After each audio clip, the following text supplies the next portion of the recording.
This video is brought to you by patreon.com/worsttake. Get access to exclusive live streams and Discord servers, on-screen shoutouts, and early access to some videos when you join now. Help make sure that we can continue to make content like this by supporting the Patreon. Links are in the description down below.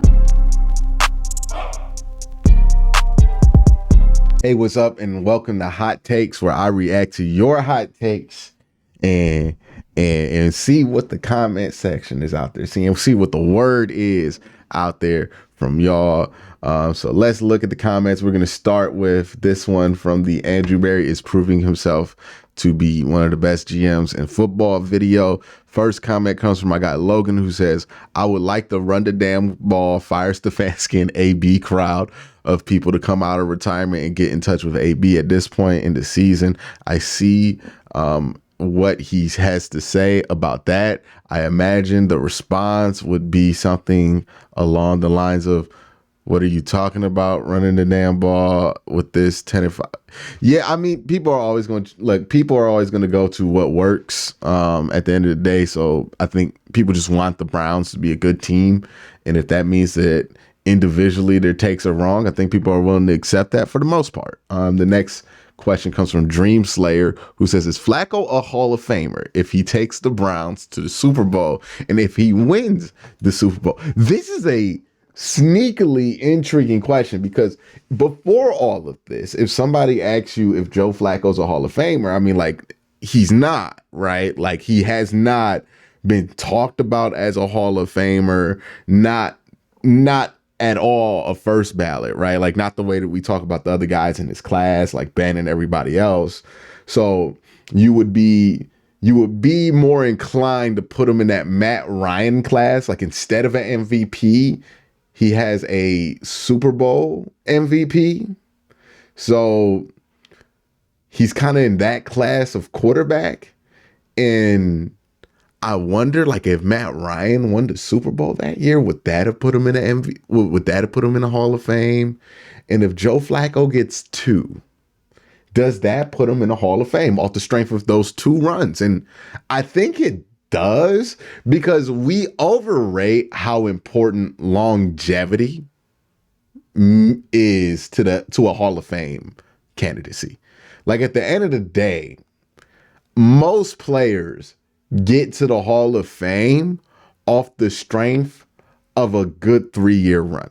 Now, they will play more years than just 3, but the bulk of the argument and the bulk of the accomplishments that are made in the argument are usually made about 1 or 2 years of that player's career, right? Like, a lot of Dan Marino's argument about being a Hall of Famer comes down to like 2 or 3 seasons. So it's not like you need that longevity. And I don't know what Flacco's career stats look like compared to other Hall of Famers, but I would say he would go from a long shot to somebody who could probably get in, not first ballot, but maybe like second or third ballot. He might be able to get in with 2 Super Bowl rings. And if he had 2 Super Bowl rings and 2 Super Bowl MVPs and like 2 of the most incredible playoff, like, he would probably get in off that. It would take a little while, but he'd get in. He'd get in. It's kind of like an Eli Manning ring, except for this one's a little bit more improbable. I would say he would probably get in, but it would take a little while. It's crazy to think about, right? Because, like, again, this conversation was seen as dead a few months ago, and now it's back on. The next video we're going to be taking the comments from are from the Browns 1 seed dreams still alive. This comment from Force Man says, the 1 seed and the division are tied together at this point. Miami has to lose to Buffalo week 18 and Baltimore needs to lose out. The division will basically just be as likely as the number 1 seed. Neither is super likely, but because of last night, it is possible. I mean, kind of true. I do think that, like, I don't know. I think I'm not sure what to think of it, to be honest. Like, I think it's likely. It's a nice thing to try to get. but you're sitting fine at the 5 seed. If you get the 2 or the 1 seed, I think that'd be great as well, because then you could get home playoff games and maybe home field advantage throughout the playoffs, which would be huge. So yeah, I think I would agree. It's probably like a 5 or 10% chance. I'm not sure what the New York Times says it is, but I'm pretty sure it's not like a super high chance. I'll look it up and try to fill you guys in at the end of this video about what those odds are for the Cleveland Browns. But the next video I'm taking comments from is, what's Flacco's success mean for Deshaun Watson? A lot of interesting comments on this one. John Charles says, Josh Cribbs said it best: without Deshaun Watson and his 4-1, Flacco's not here. I think it's important for fans to appreciate that. Yeah, I mean, we get so caught up in great man theory in football that we're so wrapped up in it that we kind of make everything about one person when it's always a collaborative effort. And this year for the Cleveland Browns, I mean, it's been one of the most collaborative efforts you've seen from a football team in quite a while, right? Where you've needed 4 different quarterbacks, a bunch of players on the roster. Like, probably you've had upward of 60 to 63 players have to play active, like, time for the Cleveland Browns on defense or offense this year. And then a lot of coaches trying to make and fill in the gaps for all of the chaos that's been going on. So yeah, it's hard to just look at the Browns and be like, oh, well, it's just one person. It's been a lot of collaboration. Deshaun played well when he was in here for the most part. Flacco's been playing great while he's here for the most part. And I think I'm just appreciative of both of the jobs that both those guys have done, because they got us to where the Browns are today. Stompin' Peak says right here, Watson wasn't throwing the ball 50 times against bad secondaries. That's the biggest difference. We've seen Watson kind of ball out against the bad secondaries and face while throwing 20 times. Honestly, Flacco has been awesome, but Watson would have easily just as had more or just same success. I'm happy either way. Let people focus on Watson and how he will focus on winning games and shocking people. Yeah, I think the whole thing with Watson, again, it gets kind of weird when people like make everything Flacco does about Watson, but I think the thing with Watson also is that we never saw him play more than 3 games consecutively this year, right? And every time he got hurt, it felt like they were finally about to make that leap, right? So you have the first 3 games of the season, you get that Tennessee game. Everybody after that Tennessee game was feeling like, hey, this is what it's supposed to feel like. We're about to be on that track. We're about to get going. Boom, injury. So you don't get that consecutive carryover. And then you get that Baltimore, where you get the Arizona and the Baltimore game, and we're like, hey, this is what it's supposed to look like. We're about to carry this over. It's about to be great. We about to ball out, all this stuff, and then boom, he's out for the year. I'm fairly confident that if Watson had a 4th consecutive game in a row or a 5th one, he would be able to put up some solid numbers this year. It's just been a start and stop season for him, and that's obviously reflected in the numbers. But you look at how he was playing, how him and Kevin were starting to mesh.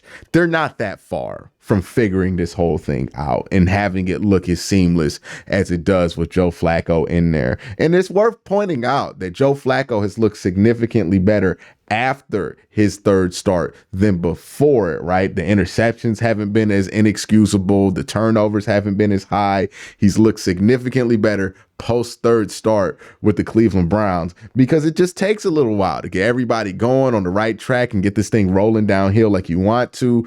And I would assume that if Deshaun were able to get, 4, 5, 6 weeks in a row with this offense, with everybody, that they'd be able to hit the same notes. That's not saying anything disrespectful to Joe Flacco to say that, but I think it's it's a fair point. Watson did not get the continuity more than anything right now. I don't know how far I would go on the secondaries that Flacco has played have been trash, and he's been playing against easy teams, is he's throwing the ball a ton. I don't think that that's really a fair argument, but I think the continuity that Watson did not have because he got injured all season, versus Joe Flacco having that continuity of being able to stay healthy throughout multiple weeks, 5 straight games for the Cleveland Browns, which is the most that any Browns quarterback has played this year consecutively. That's been a huge part of the success too as well. And I think that that would also be something that you can look forward to next year if Watson can stay healthy, which is a big if. That you're probably going to get something similar like that too once Watson gets past his 4th, 5th start in a row with the offense. He just really hasn't been able to get it going because it's just been start and stop his whole time in Cleveland. So eventually he's going to have to be able to get a run of like 5 or 6 weeks. So the health is just, I think, what's really held him back more than anything. I thought his play was fine enough. Critical Optimist says, and this is a long one, so we about to get through it. Well, actually, I'm going to move this one to the side so we can, move me to the side and then move this question comment to the side too. Boom. All right. So I think it's a good thing for Watson.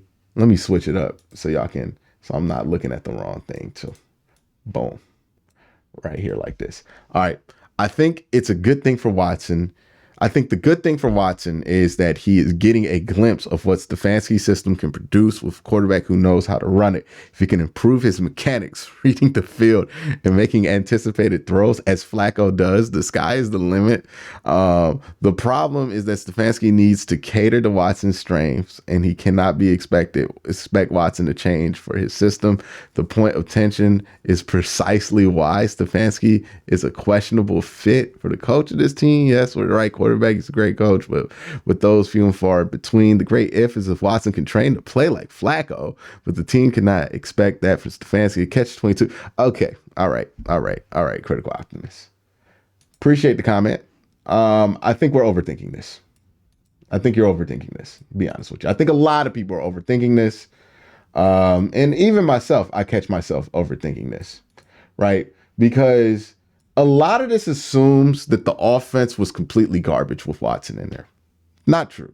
The offense was not completely garbage with Watson in there. They actually were pretty good at offense when Watson was in there. It was a significant jump on offense. Now, they've been better on offense with Flacco. But again, a lot of that comes down to continuity.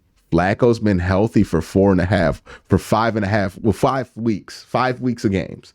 Flacco's been healthy for 5 weeks of games, which means he's been able to play 5 consecutive games as the Cleveland Browns starting quarterback and carry over continuity from one game onto the next one and stack that on top of everything else and stack it and stack it and stack it. With Watson, we saw him have a game, start the opening game, have a bad game the second week. Third week was a lot better. And then he never got to build off of that because he got hurt for 5 weeks, right? Then he came back, had a pretty good game against Arizona, had a really good half against Baltimore. You thought you were going to be able to build off that. Couldn't build off that. He gets hurt again. He's out for the season. I'm pretty sure that if you give Stefanski and Watson like legitimately 5 weeks together, by the end of that 5 weeks, we'll be as excited about the offense, if not more, with Watson than we are right now with Flacco. I think they're both talented people, Watson and Stefanski, that are both really good at their jobs, both Watson and Stefanski, that can figure it out. The same way that Stefanski's really good at his job and Flacco's really good at his job. And those two sitting together for 5 weeks, they were able to figure something out. And you saw the seams of that while Flacco was turning the ball over a bit in his first month here. And then by the time they get to week 4 of working with each other, they were able to iron some of that stuff out. Same thing can be true with Watson, right?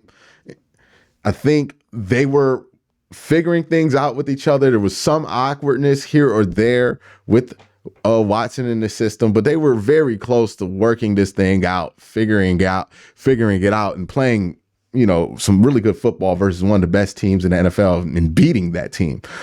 So again, I think we don't have to start back at square one with Watson here. It's real simple what went wrong this season. He could not stay healthy for more than 3 weeks for whatever reason, and he had a throwing shoulder injury. This is another thing we're forgetting. He had a throwing shoulder injury during that time period. I feel like if this was a quarterback who people had a more positive opinion of off the field, we would understand this. But since it's Watson and most people dislike him for understandable reasons, we kind of forget some of these small details that are actually these small pieces of context that are really important, right? He was working off of a throwing shoulder injury. There was no continuity. They weren't able to stay healthy for more than 2 or 3 weeks at a time. So Stefanski and Watson were never able to build off of anything. But again, I think if you give them 6 weeks, by the end of that 6 weeks, we'd be pretty excited by what we've seen from Watson and Stefanski. But they need 6 games. They need games together. Like, to be honest with you, Stefanski and Watson, the only thing I think that they need is just games together. If they get to play more games together, I think they'll figure it out. They both seem pretty dedicated to figuring this out. They both seem pretty willing to make whatever compromises need to happen to figure this thing out. And they're both talented enough to make this work. I think the more that I put my brain to it, the more I'm like comfortable about those two figuring it out. Because again, I don't think it's this whole complicated net of things. I think it's just they need games together. And if they get those games together, they'll probably figure it out. But they just haven't had consecutive games together since, Watson's been able to have a full offseason. I think if they can just get some health next year and get those games together, they'll be fine. I really do. Are the Browns real contenders? The first comment from this video is from CTG Cement. Team is sounding scarily similar to the 2015 Bronco, only team to have a winning record with the most turnovers in the NFL. Also, a lot of quarterback changing on that team as well. Basher says the difference between Flacco and Watson is simple. Flacco is comfortable in the pocket where Watson likes to run around and make things happen. He takes way too many sacks by playing the way. Hopefully these games he's watching and learning how explosive our offense can be if he could just step up in the pocket. This was one of the interesting things that I think I saw from Watson. And you go back on my film review of Watson's games when he returned, that was most encouraging about him in his return games, especially after the injury that took him out in the Tennessee game, was it seemed like he was getting way more comfortable in the pocket. And it was somewhat controversial when I said this, but I think Watson's such a better quarterback when he stays in the pocket versus when he tries to run around and make things happen. And I think he started to realize that because he was making a lot of his plays when he came back against Arizona and Baltimore. If you watch those games, there are some plays he made out the pocket, similar to Flacco. But a lot of those big plays, a lot of those like really nice plays that he made were by throwing the football in the pocket, stepping up, doing things like that. So I think that that's something Watson can do. He's done before and he will do. And I think that they were on track to do it. Again, continuity, injuries kind of derailed everything else. But, I would be encouraged if that's what you think is the number one concern with Watson working in this offense. I would be encouraged by what we saw with him at the end of his run this year, is that seemed like something he took a definitive step forward in, and you saw him making more plays from the pocket, not just from the pocket, because he always makes plays from the pocket. Watson's been a pocket passer or a guy who's been capable of pocket passing his whole career. I don't want to imply anything else, but he was somebody who was actually like stepping up and like staying in the pocket a little bit longer than what he's used to, and he was making plays out of it. So yeah, I think that Watson will be fine if that's your biggest concern. Troy Stevens says, as great as 95 has been, we've never actually seen him at his peak in the playoffs. In 2020, he was still recovering from respiratory illness and couldn't play near his best. This year, even with the sore arm, he could go to a whole new level of game record. When the playoff spotlight is on, the Browns will win the Super Bowl. I hope so. It'll be interesting to see what teams do against him to make sure that he doesn't do that. But yeah, man, Myles, I'm not going to bet against him. These next comments are from the video. I almost cried. What this Browns team season means for the city of Cleveland. My guy David says, Quincy, you have no idea. I'm 65 years old and I've been going to Browns games since 1967. Bill Nelson, Mike Phipps, Leroy Kelly were my heroes. I was at the Drive. I was at the last game versus Cincinnati, the old stadium. I protested the move. I've been a season ticket holder since 1979, and you have no idea how many times, how many years I walked across those bridges, leaving the stadium with sadness in my heart. It's impossible for my wife from Boston to understand what true long-term Browns fans have endured. I found your channel by accident, and I've enjoyed your perspective. Thank you from an old longtime Browns fan. Go Browns. Appreciate that, David. Yeah, I think that's a nice perspective to add to everything. Like, I think a lot of Browns fans have been waiting for the day that they can just trust that they have a good organization kind of running things and respecting the brand of the Cleveland Browns, similar to what we've seen from other teams in the division. And it's just real nice to feel like we're finally there. The next question comes from Tunix, who says, all real Browns fans started shedding a tear at the end of that game, and not one of us should be ashamed about it. What a memory. Let's get this ring, boys. The new Browns are here. It's not the new Browns. The old Browns are finally back, right? The championship Browns, the Browns that were a dynasty, the Browns that were a bedrock foundation to the NFL and one of the brands that helped build the NFL into the juggernaut that they are today.